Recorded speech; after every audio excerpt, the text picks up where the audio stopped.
Greetings.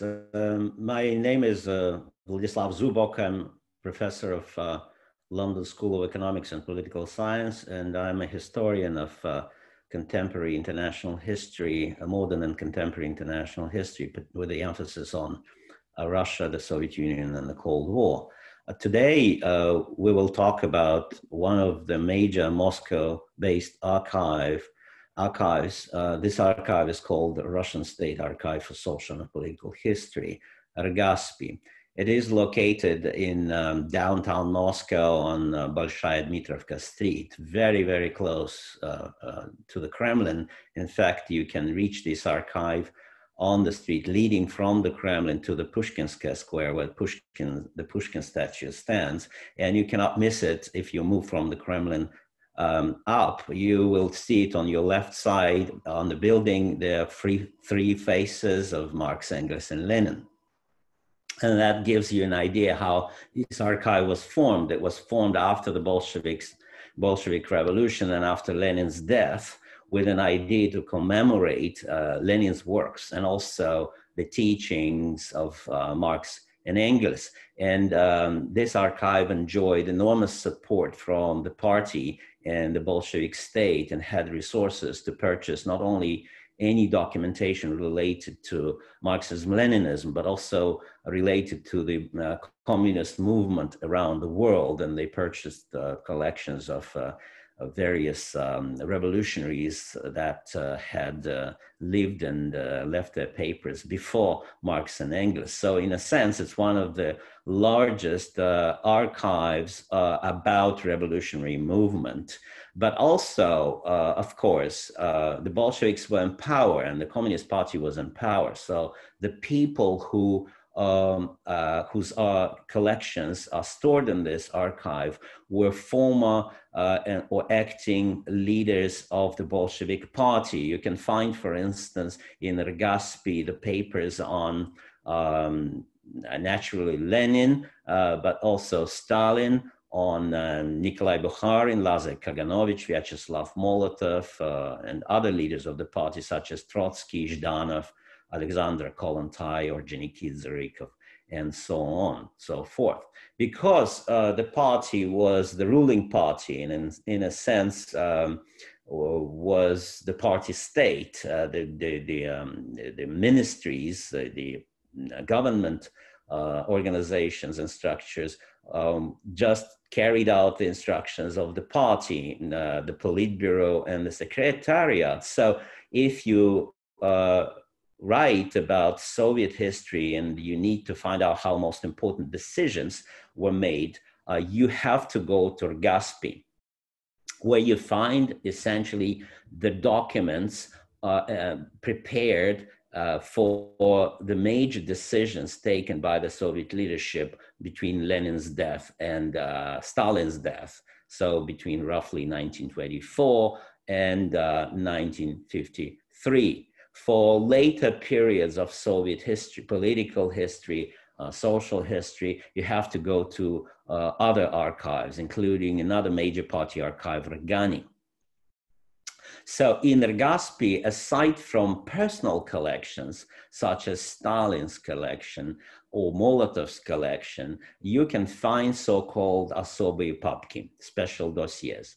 These are dossiers with those documents prepared by all kinds of government and party structures for the Politburo and Secretariat. So those were the documents that formed the basis for a certain decision of the top leadership. So these особые папки had long been declassified, most of them, and they're available for researchers.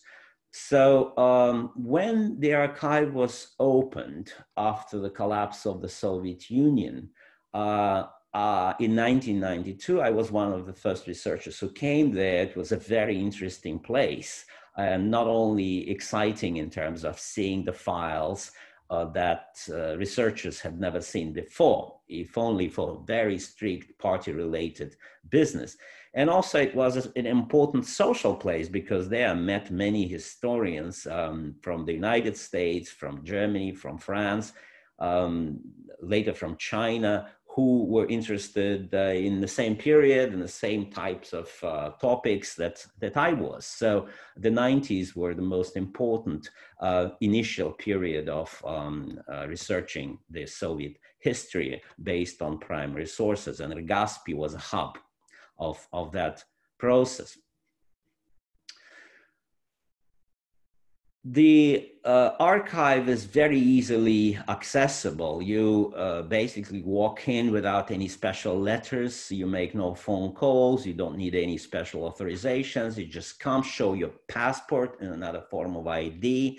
You are let into the building, go up to the 5th floor, and then you talk to the archivists at the reception desk, write out your заявление, request on a piece of paper provided, and basically you can start right away. You can order, the first step is always to order OPC, the description of the collections. I was always surprised when I worked there how detailed and orderly those descriptions are. And then on the basis of checking the OPC, you have to order files on Dila. Unfortunately, the Legaspi, although it has some electronic database, still has not developed as detailed electronic collections, electronic access to collections as, for instance, GARF. So let me go to the site of Legaspi to explain briefly what you can see there and how you can start your work. For this, I will press share, and this is, we are now seeing, hopefully we're seeing Legaspi's site, and there are a number of functions there. The main section about the archive itself, general information about how to work there, exhibitions I recommend to check. Some of these exhibitions are extremely valuable. I try to see as many of them as I could, because every exhibition is done very professionally by professional archivists, and they kind of pull together very interesting documents. Most of them are never seen before by the public, or in general, they give you ideas for your future research and give you even concepts for your future research. So they, here you see some, for instance, exhibitions on the 150 years of social democracy in Germany, the history of Russian Cossackdom, what is childhood, Soviet childhood was like, and so on and so forth. Various anniversaries are celebrated and so on and so forth. Reading room. A reading room is, gives you rules, how to work with documents, and most importantly for you, the time table when the archive is open. Sometimes it's tricky. Sometimes the reading room opens at 9 in the morning. Sometimes it opens only at noon. Sometimes there are days off when the archive is closed simply for bringing some order, you know, recharging batteries and so on and so forth. So you have to check it better before coming to the archive. Here we are at the page called Fondi, with some characteristics, with some guidebooks. You can buy them in a bookstore or in the archive itself and take it with you. Or with those, some of those OPC and descriptions of the collections have been published. So instead of coming every time and ordering OPC or descriptions of the collections, you can buy some of those books and have them with you, preparing for the research in advance for your trip, I mean. Here we are at the list of collections, Fondi and OPC, subsections or descriptions of those collections. And in my own research, I began to work in Legaspi in 1992, 93. I did research for my first book. with Konstantin Pleshakov. The title for the book was Inside the Kremlin's Cold War, from Stalin to Khrushchev. And we decided to organize the book very simply by major Soviet leaders, beginning with Stalin, continuing with Molotov, Malenkov, Beria, Zhdanov, and ending with Khrushchev and the Cuban Missile Crisis. And the nature of Garf's personal collections helped a lot, because what happened in Garf, of course, there are many documents about Lenin's activities, but initially, Stalin documents were kept separately in so-called secret archive that began to be called in 1992 the Presidential Archive of the Russian Federation. So none of us had access to that archive. It was very, very secret. But this archive began to pass its files to Rgaspi during the 90s for declassification and for access to scholars. So we benefited immensely from this transfer of documents, because essentially the secret archives was Stalin's thing. Stalin just checked with a red pencil on a certain document that he needed or he thought important to my personal archive. And this document was taken away from the party archives and sort of disappeared. But after Stalin's papers were passed back to Rgaspi, those documents reappeared. They became available for public domain. And the same happened to Molotov's files, the same happened to Zhdanov's files. So all those documents that those Bolshevik leaders read as matter of their business and before their participation in important Politburo meetings, those documents were in their personal archives or special dossiers that I mentioned, особый папка. So what we did with Pleshakov, we used those personal files beginning with Stalin's collection. And Stalin's collection, as you can see, here is the Stalin's collection, and the font number is 558.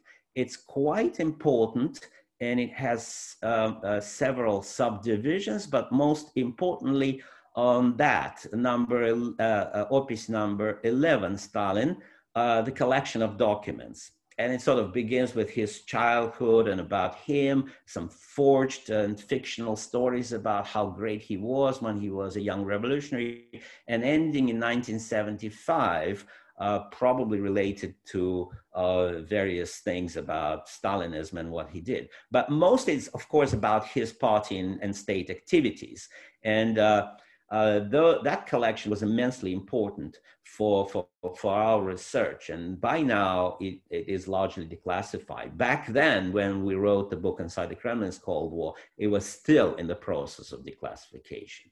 Another collection that I looked in the archive was Molotov's collection number 82. And that collection I will talk later about because I returned to this collection later in my life, long after I had finished doing my research on Inside the Kremlin's Cold War in around 2014-15, because this collection contained very important intelligence materials, which I will mention later. So also I used Zhdanov collection number 77, where I saw for the first time his handwritten notes when he was negotiating with Finland after the war about Finnish reparations. So all kinds of interesting things. We know Zhdanov as, of course, a notorious co-author of Zhdanovщина, the crackdown on Soviet intelligentsia after 1946, but Zhdanov did many other things, and he was a major member of the Stalinist leadership until his untimely death in 1947. So on and so forth. We have all those collections, and I repeat, it's a great pity that we cannot just click on Zhdanov and get the full description and record of the files contained in this collection. We can do it with Garf, we can do it with our archives, but not with Gaspi, unfortunately. So you have to go to Moscow to start working with those collections. Now, let me stop for a moment sharing this and go to some documents that I found in Argaspi that helped me with my research. For this, let me click this and go to Stalin, some documents from Stalin's archive. Right, I hope you see it now on your screen. It's top secret here. A conversation or reception by Stalin of Prime Minister of Iran, Kavam S. Sultaneh. This is the story of early 1946, and I did this research, I mentioned it in the around 2014, 2016, when I prepared an article on the Soviet policy in Iran and the role of oil, the role of Mossadegh, and what did the Soviet Union do when Mossadegh, a famous nationalist leader of Iran, nationalized Iranian oil that belonged to the British company, Aramco. And then, of course, the British conspired with the Americans to overthrow Mossadegh in August 1953. So I began with the earlier story of 1945-46, and here what I saw, with the help of some researchers who had seen it before and shared the documents from Graspi with me, what I saw was, for the first time, the transcript of this very important meeting between Stalin and Kavam. Kavam promised Stalin many things that he never delivered. And he sort of, one can say, he was one of very few politicians from the third world. And Iran was a very much third world country and very weak, dismembered during the war, occupied during the war by the British and the Soviet Union. He was one of the few leaders of that caliber that managed to outfox Stalin. He promised him access to Iranian oil, but in return for the Soviet withdrawal of troops from Iran. Those troops were located there during the war with Germany. So here you have the beginning of this conversation. And if I can go to the next slide, and Kavam offers him all kinds of things, but even an overthrow of the Shah that was regarded, a weak young Shah Reza Pahlavi that was regarded in Moscow as a stooge of the British. So Kavam says that he knows how to overcome the problem with Soviet oil concessions under some kind of pretext. The document says Kavam proposed to convene the Constituent Assembly, and with the help of this assembly to establish a republic in Iran. Or another option is to bring in from Switzerland or Italy, the son of the previous dynasty, overthrown by Reza Pahlavi's father. So from the Qajar dynasty. So Stalin listened to that amazing proposal and offered Kavam cautious advice. Why Stalin didn't seize on this proposal right away? It was such a fantastic offer, one may say, for the Soviet leader. One can find the answer in part in another document from Stalin's collection. This document is about conversation of Molotov with Kavam, and also what Kavam handed to the Soviet diplomats. And Kavam says, we can do anything for you, and the Iranian people will think great about Comrade Stalin and the Soviet Union. Just withdraw your troops first. And I think Molotov used this blue pencil on the margins, or sometimes Stalin did it as well. So in my article that I published in Diplomatic History, I opted for Stalin as a more important person. So somebody, Stalin or Molotov, wrote in blue pencil here, Svolych, which is in Russian scoundrel. even harsher word. So basically, the Soviet leadership mistrusted Kavam completely. They didn't believe that Kavam would fulfill his promise. But the Soviet troops had to be withdrawn anyway under pressure of the United States, and the Americans helped Iranians by raising this question at the first meeting, one of the first meetings of the United Nations Security Council. And Stalin decided that, the loss of face in Iran is still a smaller evil. It would be much more painful to lose the Soviet face at the Security Council. So he began with the withdrawal of troops, but continued to bargain with Kavam. So you can see in those collections, they're amazing. They contain minutes of conversations with foreign leaders that you cannot find anywhere else. Continuing with my recent project on Iran, I used a lot the materials from Soviet intelligence. And I compared those materials with American and British sources in my article. But how to get access to Soviet intelligence materials, that's the trick.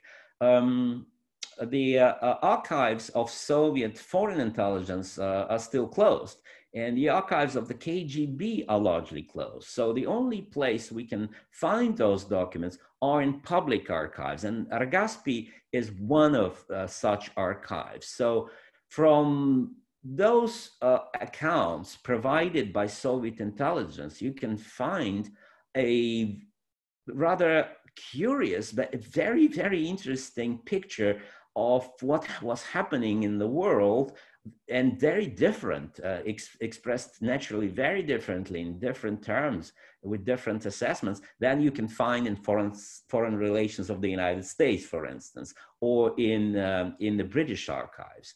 So just to give you an example, here's the document called Raportichki. Raportichki, and it's from Molotov's collection, number 82. The collection number 82 of Argaspi. So here you have the types of summaries provided for Stalin, Molotov, and others whom Stalin allowed to see those documents sent directly from the heads of the intelligence. The fact is that Stalin mistrusted anyone who could interpret the raw intelligence for him.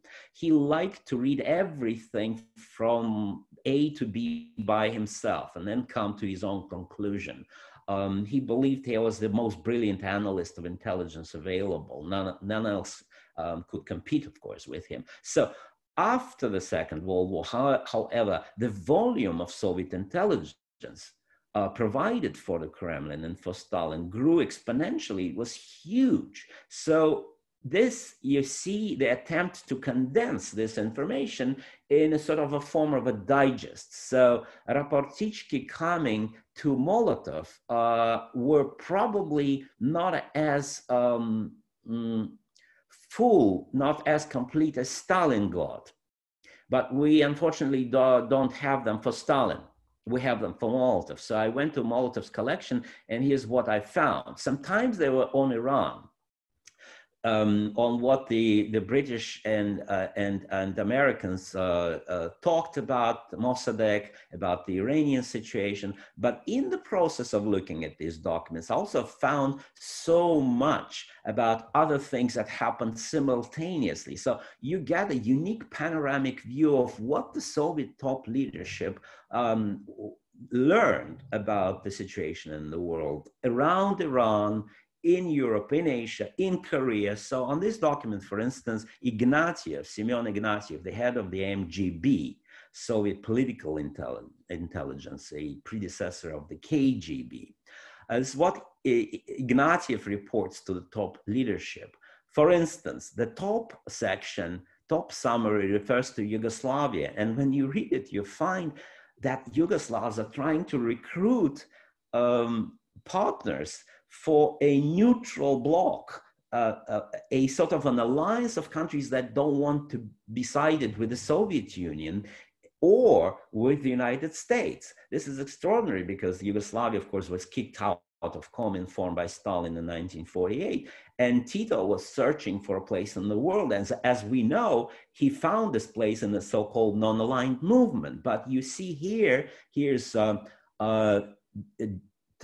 of January, 1951, and Tito is already recruiting and trying to find somebody for a non-aligned movement. So that pushes, in a sense, the origins of a non-aligned movement much earlier than some of us may assume.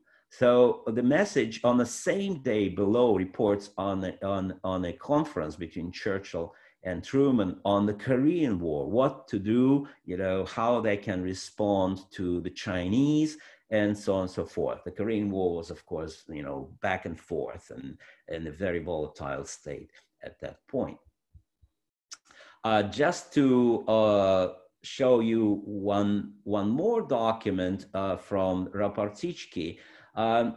This is Ignatieff reporting in February 1952 on what American ambassador in Egypt, Cafferty, told King Farouk in Egypt. King Farouk was, at the time, Egypt was monarchy, largely under British hegemony, but the national liberation movement was rearing its head, and very soon Gamal Abdel Nasser would become leader of Egypt.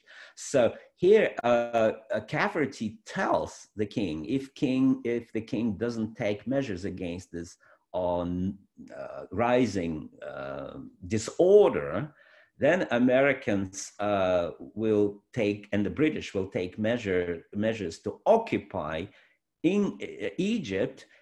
And at the same time, Americans offer financial help to the king, of course, to sort everything out with help of American money.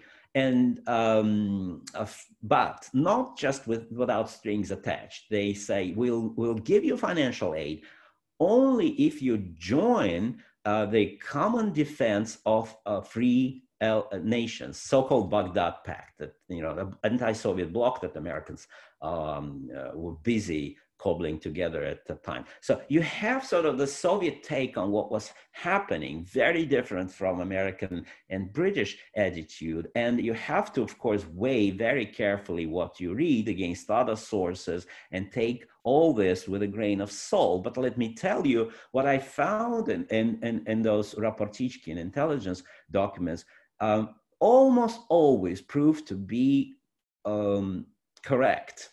Or let's say, pointed me to various interesting things that I didn't think about.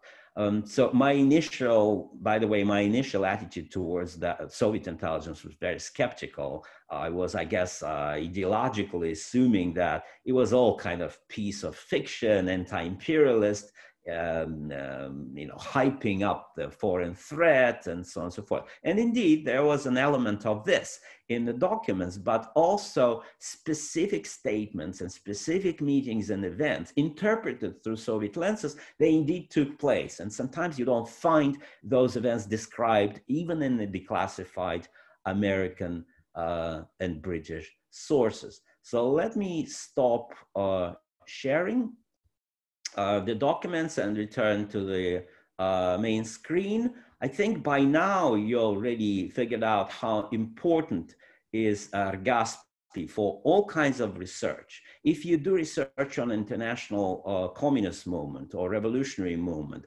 Gaspi is definitely your place. If you're interested in the origins of Italian Communist Party, you must know that the entire archive of the Italian Communist Party during the period of fascism was stored in Moscow. And guess where it was stored? It was stored in Gaspi. And the Soviets returned it to the Italian Communist Party. Now it's part of special center, Gramsci Center in Rome, but the Soviets took the copies. So you can find in Moscow even more than you can find in Rome now on the history of the Italian Communist Party. And that goes for other leftist movements as well. again, remember, largely up to Stalin's death. So that's the period we're covering until Stalin's death. I even found something about my grandfather in Garf. I would like to finish my brief description of Garf with this personal story. My grandfather emigrated to the United States from Tsarist Russia in 1913, and he worked in Philadelphia, and there he became a radical socialist. And after the Bolshevik Revolution, his relatives back home convinced him that the new Russia is very, very open to the Jews, liquidated and fought against anti-Semitism in every form, and actually a haven of all progressive, of course, forces. So he returned. He re-emigrated to the Soviet Union and worked as an analyst for the British and British Commonwealth, British Empire section of Profintern. Profintern was a trade union branch of Comintern, and all the documents and all the personal files of Profintern ended up in Rgaspi. So when I befriended archivists, one of those archivists in Rgaspi said, "Why don't you check a file of your grandfather?" Which I did, and to my amazement, I found some details about his life that I never knew. He fortunately left Profintern early enough in the 30s, and he became a professional historian. And my grandfather inspired me immensely, my decision to become a historian, but it was a very, very moving find. Naturally, other people can find archives of collections of Rgaspi very useful for if they want to write biographies of various personalities.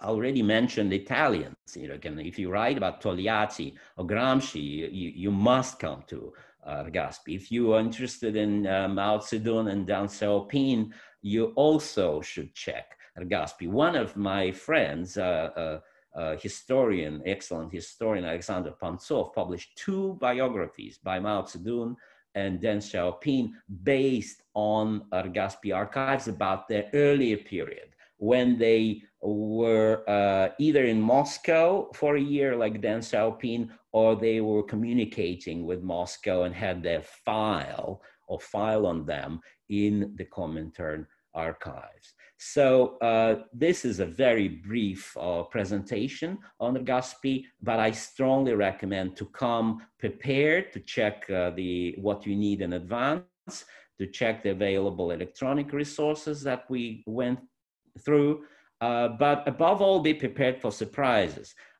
When you deal with such immense archive, with so many collections, you can never fully predict where you find the most interesting documents. So rely on archivists' advice.